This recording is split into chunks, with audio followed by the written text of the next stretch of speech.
Fake ಲೆಟರಾ Gautam? ನಂಬಕ್ಕಾಗದೆ shock ಅಲ್ಲಿ ಅನ್ವಿತಾ ಕೇಳಿದ್ಲು. Prince ಗ್ರೂಪ್ನ ಅಪಾಯಿಂಟ್ಮೆಂಟ್ ಲೆಟರ್ ಅವಳ ಕೈಲಿತ್ತು. ಅದು ಅಲ್ಲದೆ ಗೌತಮ್ ಅವಳಿಗೆ ಇಷ್ಟು ದೊಡ್ಡ ಸುಳ್ಳು ಹೇಳ್ಬೋದು ಅಂತ ಕನ್ಸಲ್ಲೂ ಅನ್ಕೊಂಡಿರ್ಲಿಲ್ಲ. ಆದ್ರೂ ಗೌತಮ್ ಆಯಿಗ್ ಗೊತ್ತಾದ್ರೆ ಯಾರಿಗೂ ಗೊತ್ತಾಗಲ್ಲ. ನೀನು ಪ್ರಿನ್ಸ್ ಗ್ರೂಪ್ಲಿ ಕೆಲಸ ಮಾಡೋದಕ್ಕೆ ಮೋಸ್ಟ್ ಡಿಸರ್ವಿಂಗ್ ಪರ್ಸನ್. ಈ ವಿಷಯ ಆಯಿ ತಲೆಯಲ್ಲಿ ಯಾವಾಗ್ಲೂ ಇರ್ಲಿ ಅಂತ ಹೀಗ್ ಮಾಡಿದ್ದು. ಮಾರನೇ ದಿನ ಅನ್ವಿತಾ ಗೌತಮ್ ಜೊತೆ ಆಫೀಸ್ಗೆ ಹೊರಟ್ಲು. ಆಯಿ ಬೆಳಗ್ಗೆ ಕಾಲ್ ಮಾಡಿ ಟೈಮಿಗೆ ಸರಿಯಾಗಿ ರೀಚ್ ಆಗಕ್ಕೆ ಹೇಳಿದ್ಲು. ಅಗ್ರಿಮೆಂಟ್ಗೆ ಸೈನ್ ಹಾಕೋದ್ರಲ್ಲಿ ಯಾವುದೇ ಎಡ್ವರ್ಟ್ ಆಗೋದು ಆಯಿಗೆ ಇಷ್ಟ ಇರಲಿಲ್ಲ. ಸ್ವಲ್ಪ ಟೈಮಲ್ಲೇ ಅನ್ವಿತಾ ಮತ್ತೆ ಗೌತಮ್ ನೇರವಾಗಿ ಭಾರ್ಗವ್ ಇದ್ದ ಕ್ಯಾಬಿನ್ಗೆ ಬಂದರು. ಅವರಿಬ್ಬರನ್ನ ನೋಡಿದ ಭಾರ್ಗವ್ ಗೊಂದಲದಲ್ಲೇ ತನ್ನ ಚೇರಿಂದ ಎದ್ದು ನಿಂತ. ಅವನ ಮುಂದೆ ನಿಂತಿರೋದು ಸಾಮಾನ್ಯ ಡಿಸೈನರ್ ಆಗಿದ್ರೆ ಬೇರೆ ಮಾತು. ಆದರೆ ಪ್ರಿನ್ಸ್ ಗ್ರೂಪ್ನ ಓನರೇ ನಿಂತಿರುವಾಗ ಅವನು ಹೇಗೆ ಚೇರ್ ಮೇಲೆ ಕೂತ್ಕೋತಾನೆ? ಅದನ್ನ ಅರ್ಥ ಮಾಡಿಕೊಂಡು ಗೌತಮ್ ಕಣ್ಣಲ್ಲೇ ಸನ್ನೆ ಮಾಡ್ತಾ ಕೆಲಸ ಮುಂದುವರ್ಸಕ್ಕೆ ಹೇಳ್ದ. ಭಾರ್ಗವ್ ಪೊಲೇಟಾಗಿ, ಬನ್ನಿ ಮೇಡಮ್, ಬನ್ನಿ ಕೂತ್ಕೊಳ್ಳಿ ಅಂತ ಹೇಳ್ದ. ಭಾರ್ಗವ್ ಸಂತೋಷದಲ್ಲಿ, ಮಿಸ್ ಅನ್ವಿತಾ, ನಾನು ಡಾಕ್ಯುಮೆಂಟ್ಸ್ ಎಲ್ಲ ರೆಡಿ ಮಾಡಿದ್ದೀನಿ, ನೀವು ಓದಿ ಸಿಗ್ನೇಚರ್ ಮಾಡೋದೊಂದೇ ಉಳಿದಿದೆ ಅಂತ ಹೇಳ್ತಾ ಆ ಫೈಲ್ನ ಅನ್ವಿತಾಗೆ ಕೊಟ್ಟ. ಸರ್, ನೀವು ಸಿಲೆಕ್ಟ್ ಮಾಡಿರೋ ಆ ಡಿಸೈನ್ಸ್ಗಳು. ಅನ್ವಿತಾ ಮಾತು ಮುಗಿಸೋದ್ರೊಳಗೆ ಭಾರ್ಗವ್ ಕ್ಲಾರಿಫಿಕೇಶನ್ ಕೊಡ್ತಾ, ಓಹ್, ನಿಮಗೆ ವಿಷಯ ಗೊತ್ತಿಲ್ಲ ಅನ್ಸುತ್ತೆ. ನೀವು ನಮ್ಮ ಮಾಲ್ ಪ್ರಾಜೆಕ್ಟ್ಗಾಗಿ ಮಾಡಿರೋ ಡಿಸೈನ್ಸ್ನ ನಾನು ಆಲ್ರೆಡಿ ಸಿಲೆಕ್ಟ್ ಮಾಡಿದ್ದೆ. ಬಟ್ ಅದರಿಂದನೇ ನೀವು ಕೆಲವರಿಂದ ಒಂದಿಷ್ಟು ಪ್ರಾಬ್ಲಮ್ ಫೇಸ್ ಮಾಡಬೇಕಾಗಿ ಬಂತು. ನನಗೆ ಮೀಡಿಯಾದಲ್ಲೂ ಸ್ಟೇಟ್ಮೆಂಟ್ ಕೊಡಬೇಕಾದ ಪರಿಸ್ಥಿತಿ ತಂದುಬಿಟ್ರು. ಎನಿವೇ, ನಾನು ನಾಳೆನೇ ಮೀಡಿಯಾ ಜೊತೆ ಮಾತಾಡ್ತೀನಿ. ಆ್ಯಂಡ್ ನೀವು ಇದನ್ನೆಲ್ಲ ಅನುಭವಿಸ್ಬೇಕಾಗಿ ಬಂದಿದ್ದಕ್ಕೆ ಐ ಆಮ್ ರಿಯಲಿ ಸಾರಿ. ಎಲ್ಲ ಡಾಕ್ಯುಮೆಂಟ್ಸ್ಗೆ ಸಿಗ್ನೇಚರ್ ಮಾಡಿದ ಮೇಲೆ ಗಾಯತ್ರಿ ದೇವಿ, ನಿರಂಜನ್ ಇಬ್ರು ನಿಟ್ಟುಸಿರು ಬಿಟ್ರು. ಈ ಬಾರಿ ಗಾಯತ್ರಿ ದೇವಿ ಪ್ರತಿ ಹೆಜ್ಜೆನೂ ತುಂಬ ಕೇರ್ಫುಲ್ ಆಗಿ ಇಡ್ತಿದ್ಲು. ಸ್ವಲ್ಪ ಟೈಮಲ್ಲೇ, ಅನ್ವಿತಾ, ಐ ಆಮ್ ಸಾರಿ, ನಮ್ಮಿಂದ ನೀನು ತುಂಬ ಪ್ರಾಬ್ಲಮ್ ಫೇಸ್ ಮಾಡಬೇಕಾಗಿ ಬಂತು. ಆ್ಯಕ್ಚುಲಿ ನೀನು ತುಂಬ ಹಾರ್ಡ್ ವರ್ಕ್ ಮಾಡಿದ್ಯಾ. ನಾವೇ ನಿನ್ನ ಕೆಲಸದ ಬಗ್ಗೆ ಗಮನ ಕೊಡಕ್ಕೆ ಹೋಗಲಿಲ್ಲ. ಇವತ್ತು ಬೇಕಿದ್ರೆ ನೀನು ರೆಸ್ಟ್ ಮಾಡು, ನಾಳೆಯಿಂದ ಮತ್ತೆ ಆಫೀಸ್ ವರ್ಕ್ ಶುರು ಮಾಡ್ಬೋದು. ಇನ್ಮೇಲೆ ಗೌತಮ್ ಕೂಡ ನಿನ್ನ ಜೊತೆ ಇರ್ತಾನೆ ಅಂತ ಭಾರ್ಗವ್ ಮುಂದೆ ಫುಲ್ ಸಾಫ್ಟ್ ಆಗಿ ಮಾತಾಡಿದ್ಲು. ಸರಿ ಆಯ್, ನಾಳೆಯಿಂದ ಕೆಲ್ಸಕ್ಕೆ ಬರ್ತೀನಿ. ಫೈನಲಿ ಅನ್ವಿತಾಗೆ ಸಿಗ್ಬೇಕಾಗಿರೋ ಗೌರವ ಸಿಕ್ಕಿತ್ತು. ಅವಳ ಮುಖದಲ್ಲಿದ್ದ ಖುಷಿನ ನೋಡಿ ಗೌತಮ್ಗೂ ಸಖತ್ ಹ್ಯಾಪಿ ಫೀಲ್ ಆಯ್ತು. ಇನ್ನೊಂದ್ ಕಡೆ ಉದಯಪುರದ ಬಿಗ್ ಬಿಲ್ಡಿಂಗ್ನ ವಿಂಡೋ ಪಕ್ಕ ಒಂದು ಹುಡುಗಿಯ ಆಕೃತಿ ನಿಂತಿತ್ತು. ದೀಪಿಕಾ, ನಮ್ಮ ಕಂಪನಿ ಫ್ಯೂಚರಲ್ಲಿ ದೊಡ್ಡ ಕಾಂಟ್ರಾಕ್ಟ್ಗೆ ಸಿಗ್ನೇಚರ್ ಮಾಡೋದ್ರಲ್ಲಿದೆ. ನೀನು ಎಲ್ಲ ಮೀಟಿಂಗ್ಸಲ್ಲೂ ಇನ್ವಾಲ್ವ್ ಆಗೋದು ತುಂಬ ಇಂಪಾರ್ಟೆಂಟ್. ಬಟ್ ಇಂಥ ಟೈಮಲ್ಲಿ ಬೆಂಗಳೂರಿಗೆ ಹೋಗೋದ್ರಿಂದ ಬಿಸ್ನೆಸ್ಗೆ ಇಂಪ್ಯಾಕ್ಟ್ ಆಗುತ್ತೆ. Try to understand. ದೀಪಿಕಾ ಆ ಮಾತು ಇಗ್ನೋರ್ ಮಾಡಿ ತನ್ನ ಮುಂದೆ ಇದ್ದ ಒಂದಿಷ್ಟು ಫೈಲ್ಸ್ನ ಎತ್ಕೊಂಡು ಸುಮ್ಮನೆ ಕಣ್ಣು ಹಾಯಿಸೋಕೆ ಶುರು ಮಾಡಿದ್ಲು. ಆ ಹುಡುಗಿ ಬೇರೆ ಯಾರೂ ಅಲ್ಲ, ಉದಯಪುರದ ರಾಜ್ಕುಮಾರಿ, ಧರ್ಮರಾಜೆ ಅರಸ್ ಫ್ಯಾಮಿಲಿಯ ಮುದ್ದಿನ ಮಗಳು ದೀಪಿಕಾ ಧರ್ಮರಾಜೆ ಅರಸ್. 4 ವರ್ಷದಿಂದ ಗೌತಮ್ ಮದುವೆ ಆಗ್ಬೇಕಾಗಿದ್ದು ಇದೇ ಹುಡುಗಿನ. ಚೈಲ್ಡ್ಹುಡ್ಡಿಂದಲೂ ದೀಪಿಕಾಳ ಎಲ್ಲ ಆಸೆನೂ ಪೂರೈಸ್ತಾ ಅವಳ ತಂದೆ ಧೀರೇಂದ್ರ ಧರ್ಮರಾಜೆ ಅರಸ್ ಅವಳನ್ನ ತುಂಬಾ ಮುದ್ದಿನಿಂದ ಬೆಳೆಸಿದ್ದ. ಈಗ ದೀಪಿಕಾ ಅರಸ್ ಫ್ಯಾಮಿಲಿಯ ದೊಡ್ಡ ಬಿಸ್ನೆಸ್ನ ನೋಡ್ಕೋತಿದ್ಲು. ಧೀರೇಂದ್ರನ ಬಿಸ್ನೆಸ್ ಉದಯಪುರದಲ್ಲಿ ಮಾತ್ರ ಅಲ್ಲ, ಬೇರೆ ಬೇರೆ ಸಿಟಿಗಳಲ್ಲೂ ಇತ್ತು. ಧೀರೇಂದ್ರಂಗೆ ಬಿಸ್ನೆಸ್ ಫೀಲ್ಡಲ್ಲಿ ಐರನ್ ಮ್ಯಾನ್ ಅಂತಾನೂ ಕರಿತಿದ್ರು. ಅವ್ರ ಫ್ಯಾಮಿಲಿನ ರಾಜ ಮನೆತನ ಅಂತಲೇ ಈಗಲೂ ಕನ್ಸಿಡರ್ ಮಾಡ್ತಿದ್ರು. ಅವ್ರ ಬಿಸ್ನೆಸ್ ಎಕ್ಸ್ಪೀರಿಯನ್ಸ್ ಮುಂದೆ ನಿಂತ್ಕೊಳ್ಳೋ ಧೈರ್ಯ ಯಾರಿಗೂ ಇರಲಿಲ್ಲ. ಧೀರೇಂದ್ರ ಯಾರಿಗೂ ತಲೆ ಬಾಗಲ್ಲ ಅಂದ್ರೂ ತನ್ನ ಮಗಳ ಮೊಣತನಕ್ಕೆ ಮಾತ್ರ ತಲೆ ಬಾಗಿಸ್ಲೇಬೇಕಿತ್ತು. ಗೌತಮ್ ಜೊತೆ ಯಾವಾಗ ದೀಪಿಕಾ ಮದುವೆ ಮುರಿದು ಬಿತ್ತೋ ಆಗ್ಲಿಂದ ಅರಸ್ ಕುಟುಂಬದ ಬಗ್ಗೆ ಜನರ ಮನಸ್ಸಲ್ಲಿ ಕೆಟ್ಟ ಭಾವನೆ ತುಂಬಿರ್ಬೋದು ಅನ್ನೋ ಭಯ ಅವನಿಗಿತ್ತು. ತಮ್ಮ ಘನತೆಗೆ ಧಕ್ಕೆ ಬಂದಿದ್ದಕ್ಕೆ ಅಸಮಾಧಾನನೂ ಇತ್ತು. ಅವಕಾಶ ಸಿಕ್ಕಾಗ್ಲೆಲ್ಲ ದೀಪಿಕಾ ಮನಸ್ಸನ್ನ ಬದಲಾಯಿಸೋ ಪ್ರಯತ್ನಕ್ಕಾಗಿ ಯಾರನ್ನಾದ್ರೂ ಛೂ ಬಿಡ್ತಿದ್ದ.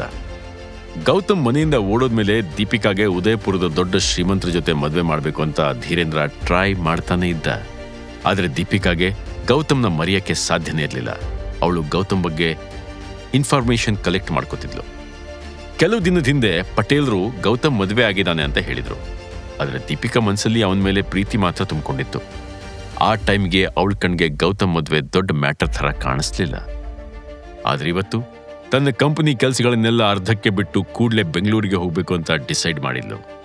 ಅವಳ ಜೊತೆ ನಿಂತಿದ್ದವಳು ಯಶು, ದೀಪಿಕಾಗೆ ಒಳ್ಳೆ ಫ್ರೆಂಡ್ ಮತ್ತೆ ಅವಳ ಪರ್ಸನಲ್ ಅಸಿಸ್ಟೆಂಟ್.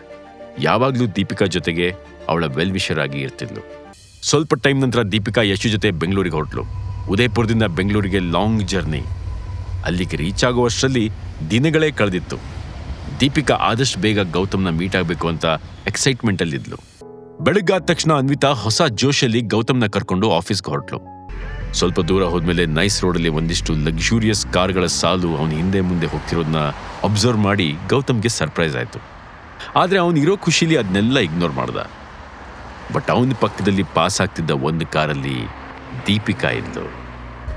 4 ವರ್ಷದ ನಂತರ ಗೌತಮ್ನ ನೋಡಿದವಳ ಕಣ್ಣಲ್ಲಿ ಸಂತೋಷದ ಕಣ್ಣೀರು ತುಂಬಿತ್ತು. ದೀಪಿಕಾ ತನ್ನ ಮನಸ್ಸಲ್ಲೇ, ಗೌತಮ್, ಫೈನಲಿ ನೀನು ಸಿಕ್ಬಿಟ್ಟೆ.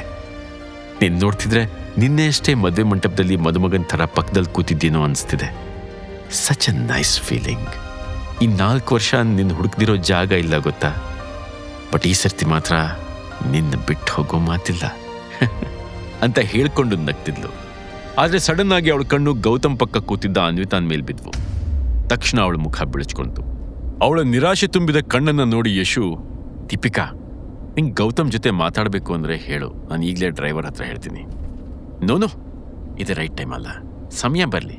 ಹೇಗಿದ್ರೂ ಬೆಂಗಳೂರಲ್ಲೂ ನಮ್ಮ ಬಿಸ್ನೆಸ್ ನೋಡ್ಕೋಬೇಕಾಗಿದೆ. ಅದರ ಜೊತೆನೇ ಇನ್ನೊಂದು ಸ್ವಲ್ಪ ದಿನ ಗೌತಮ್ ಎಲ್ಲಿರ್ತಾನೆ, ಹೇಗಿರ್ತಾನೆ, ಏನು ಮಾಡ್ತಿರ್ತಾನೆ ಅಂತ ಸೀಕ್ರೆಟ್ ಆಗಿ ವಾಚ್ ಮಾಡ್ತೀನಿ.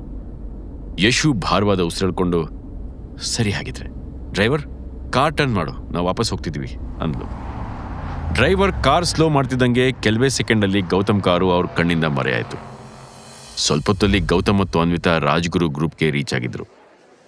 ಇವತ್ತು ರಾಜ್ಗುರು ಆಫೀಸಿಗೆ ಬಂದ ತಕ್ಷಣ ಎಲ್ಲರೂ ಅನ್ವಿತಾನ ನೋಡೋ ದೃಷ್ಟಿನೇ ಬದಲಾಗಿತ್ತು. ಅಲ್ಲಿನ ಎಂಪ್ಲಾಯೀಸ್ ಎಲ್ಲ ತಮ್ಮ ಸೀಟಿಂದ ಎದ್ದು ಬಂದು ಅವಳಿಗೆ ಕಂಗ್ರ್ಯಾಚುಲೇಟ್ ಮಾಡಿದ್ರು.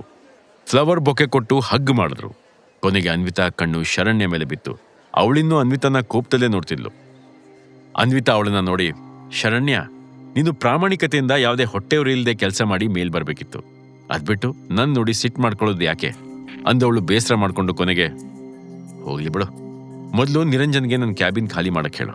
ನಾನು ಕೆಲಸದಲ್ಲಿ ತುಂಬ ಸ್ಟ್ರಿಕ್ಟ್, ಟೈಮ್ ವೇಸ್ಟ್ ಮಾಡೋದು ನಂಗೆ ಇಷ್ಟ ಇಲ್ಲ. ಅವಳು ಮಾತು ಕೇಳಿ ಶರಣ್ಯ ನಗ್ತಾ, ವಾಟ್, ಮೊದಲನೇ ದಿನನೇ ಹಾರಾಟನಾ? ಓಕೆ, ಎಷ್ಟು ದಿನ ಅಂತ ಮೆರಿತೀಯ? ಸಿಕ್ಕಿದ್ದೆ ಶಿವ ಅಂತ ಸ್ವಲ್ಪ ದಿನ ಎಂಜಾಯ್ ಮಾಡ್ಕೊಂಡಿರು. ಹೆಂಗಂದ್ರೂ ಒಂದಿನ ಮುಗ್ಗರ್ಸ್ ಬೀಳೋ ಟೈಮ್ ಬಂದೇ ಬರುತ್ತೆ. ಆಗ ನಾನು ನಿನ್ನ ಜೊತೆ ಮಾತಾಡ್ತೀನಿ. ಇವತ್ತು ನೀನು ಡಿಸೈನ್ ಡೈರೆಕ್ಟರ್ ಆಗಿದೆಯಾ ಅನ್ನೋ ದುರಹಂಕಾರ ಬೇರೆ ತುಂಬ್ಕೊಂಡಿದ್ಯಾ. ಸೊ ನಿನ್ನ ಜೊತೆ ಮಾತಾಡೋದ್ರಲ್ಲಿ ಅರ್ಥ ಇಲ್ಲ. ಹೋಗೋ, ನಿನ್ನ ಕ್ಯಾಬಿನ್ ರೆಡಿ ಇದೆ. ಗೌತಮ್ ಶರಣ್ಯ ಕಣ್ಣಲ್ಲಿರೋ ಸೇಡಿನ ಕಿಡಿನ ನೋಡಿದ ತಕ್ಷಣ ಮುಂದೆ ಬಂದ. ಶರಣ್ಯ, ಪ್ಲೀಸ್ ಇಲ್ಲಿ ಯಾವುದೇ ಡ್ರಾಮಾ ಮಾಡಬೇಡ. ಇವತ್ತು ಅನ್ವಿತಾಗೆ ಒಳ್ಳೆ ದಿನ, ಅವಳು ಖುಷಿಯಾಗಿರ್ಬೇಕು. ಅವಳ ಮೇಲೆ ಪ್ರೆಷರ್ ಹಾಕ್ಬೇಡ. ಅಫ್ಕೋರ್ಸ್, ಈ ಸಂಭ್ರಮನ ಸೆಲೆಬ್ರೇಟ್ ಮಾಡು ಬಾವಾಜಿ. ಈ ಸಂತೋಷ ನಿಮ್ ಜೊತೆ ಎಷ್ಟು ದಿನ ಇರುತ್ತೋ ಹೇಳಕ್ಕಾಗಲ್ಲ. ವ್ಯಂಗ್ಯವಾಗಿ ಮಾತು ಮುಗಿಸಿ ಶರಣ್ಯ ಅಲ್ಲಿಂದ ಹೊರಟ್ಲು. ಅವಳು ಹೋದ್ಮೇಲೆ ಅನ್ವಿತಾ ಡೀಪಾದ ಉಸಿರಾಡ್ಕೊಂಡು ಗೌತಮ್ ಕಡೆ ನೋಡಿದ್ಲು. ಡೋಂಟ್ ವರಿ, ಬೊಗಳೋನ ಹೀಗೆ ಕಚ್ಚಲ್ಲ, ಅವಳೇನು ಮಾಡೋಕ್ಕೂ ಆಗಲ್ಲ, ಕೂಲ್. ಅವನ್ ಮಾತು ಕೇಳಿ ಅನ್ವಿತಾ ನಗ್ತಾ ತನ್ನ ಕ್ಯಾಬಿನ್ ಕಡೆ ನಡೆದ್ಲು. ಆದರೆ ಅವಳ ಕ್ಯಾಬಿನ್ ಹತ್ರ ಹೋದಾಗ ಗಾಯತ್ರಿ ದೇವಿ ಒಂದಿಷ್ಟು ಫೈಲ್ಸ್ ತಗೊಂಡು ಬರೋದನ್ನ ನೋಡಿದ್ಲು. Welcome to our Rajguru company. ಬನ್ನಿ ನಮ್ಮ ಹೊಸ ಡಿಸೈನ್ ಡೈರೆಕ್ಟರ್ ಅಂತ ಅನ್ವಿತಾ ಮತ್ತು ಗೌತಮ್ನ ಮೇಲಿನಿಂದ ಕೆಳಗವರೆಗೂ ನೋಡ್ತಾ ವ್ಯಂಗ್ಯವಾಗಿ ಹೇಳಿದ್ಲು. ಗಾಯತ್ರಿ ದೇವಿ ಅನ್ವಿತಾನ ನೆಮ್ಮದಿಯಾಗಿ ಇರಕ್ ಬಿಡ್ತಾಳ? ದೀಪಿಕಾ ಮತ್ತೆ ಗೌತಮ್ನ ಮೀಟ್ ಆಗ್ತಾಳ? ಅವ್ರ ಮದ್ವೆ ವಿಷಯ ಅನ್ವಿತಾಗೆ ಗೊತ್ತಾಗೋ ಟೈಮ್ ಬಂದೇ ಬಿಡ್ತಾ? ಮುಂದೇನಾಗತ್ತೆ ತಿಳ್ಕೊಳ್ಳೋಕೆ ಕೇಳ್ತಾ ಇರಿ ರಾಯಲ್ ವಾರಸ್ದಾರ. ಈಗಲೇ ಡೌನ್ಲೋಡ್ ಮಾಡಿ ಕೇಳಿ ರಾಯಲ್ ವಾರಸ್ದಾರ, ಕೇವಲ ಪಾಕೆಟ್ FM ನಲ್ಲಿ.